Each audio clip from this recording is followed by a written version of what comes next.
Hello everyone, কেমন আছেন সবাই? আশা করি ভালো আছেন।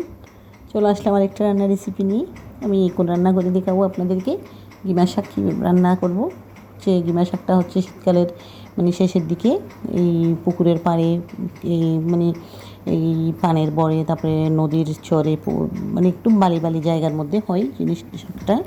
তো এগুলো আমার বোন আমার জন্য এনেছে চন্দনাশ থেকে। আমি প্রথমে এগুলো সুন্দর করে কুটে বেছে ধুয়ে রেডি করে নিয়েছি। তো তেল দিয়ে দিয়েছি কড়াইতে, তারপরে রসুন দিয়েছি, আর দুটো হচ্ছে শুকনো মরিচ দিয়েছি। শুকনো মরিচগুলো ভেজে তুলে নিচ্ছি। তো কড়াইটার মধ্যে আমি আগে আসলে একটা ডিম ভাজি করেছিলাম, তাই হচ্ছে একটু পেঁয়াজ রয়ে গেছে কড়াই গরম হওয়াতে, একটু কালচে হয়ে গেছে। এটা কোনো প্রবলেম না। তো আমি কোনো রসুনের মধ্যে দিয়ে দিয়েছি এই টমেটো, তারপরে কাঁচা লঙ্কা, কাঁচামরিচ, আর হচ্ছে ধনিয়া পাতা কুচি। আর এখন দিয়ে দিচ্ছি একটু লবণ।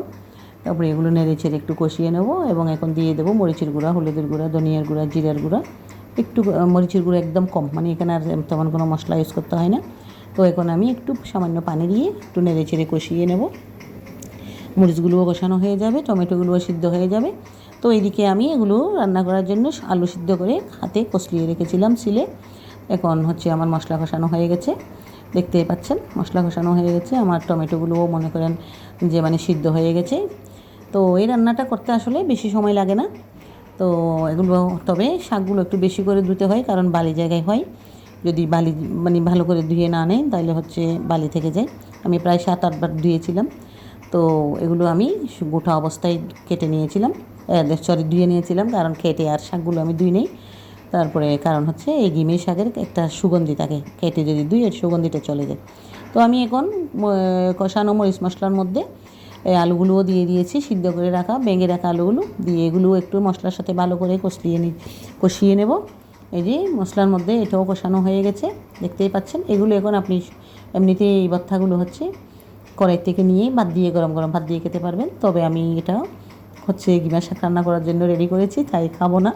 তো কিন্তু আমার খেতে ইচ্ছে করতেছে। এরকম ভর্তাগুলো আমার খুব প্রিয় জিনিস। তো এই যে দেখেন একদম লোচা লোচা হয়ে গেছে।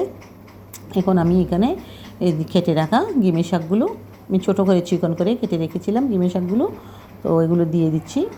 এগুলো আমি এখন একটু এই আলুর সাথে, টমেটোর সাথে, মশলার সাথে ভালো করে উল্টে পাল্টে ভালো করে নেড়ে ছেড়ে এগুলো একটু আমি করে নেব, মিক্স করে নেব। এভাবে উল্টে পাল্টে নাড়াচাড়া করতে করতে আমার রান্নাটা শেষ হয়ে যাবে। এই রান্নাটা করতে বেশি হলে 10 মিনিট সময় লাগে। তো আমি ভিডিও করতেছি বিদে আমার 5 মিনিট সময় আমি কাউন্ট করেছি, কারণ হচ্ছে যে আমি বাম হাতে ভিডিওটা করতেছি, নাহলে আরও একটু শর্ট হতো। বাম হাতে ভিডিও করতে গিয়ে ডান হাতে রান্না করতে গিয়ে ভিডিওটা আসলে লং হয়ে যায়। তো কী করবো, কিছু করার নেই। কষ্ট করে একটু ভিডিওটা দেখবেন, দেখে কেমন হয়েছে রান্নাটা। ভালো লাগলে একটু লাইক কমেন্ট করবেন। এই যে কথা বলতে বলতে আমার রান্না হয়ে গেছে, রান্না শেষ। এখন আমি একটা প্লেটে খাওয়ার জন্য তুলে নিচ্ছি। এটা হচ্ছে আজকে আমার দুপুরের আয়োজন ছিল, দুপুরের রান্না। গরম গরম ভাত দিয়ে খেয়ে একদম মনটা শান্তি হয়ে গেছে। এটা আসলে সব সময় পাওয়া যায় না। একদম কচি ছিল শাকগুলো, আর কয়েকদিন পরে এগুলোতে ফুল ফুটে যাবে, তখন কিন্তু খেতে তেমন একটা স্বাদ লাগবে না। ফুল ফুটে গেলে বেশি তিতেও হয়ে যায়, আর ফুলগুলো বেছে বেছে নিতে অনেক টাইম লাগে। তো আমার এই শাকগুলো বেছে নিতে তেমন একটা টাইম লাগেনি।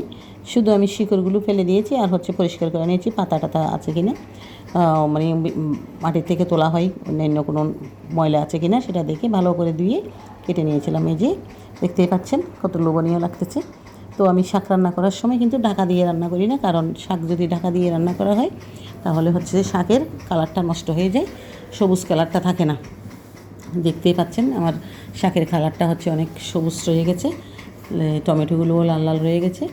তো আমি এখানে এ পর্যায়ে দুইটা ওই যে শুকনো মরিচ ভেজে নিয়েছিলাম ওগুলো দিয়ে দিলাম।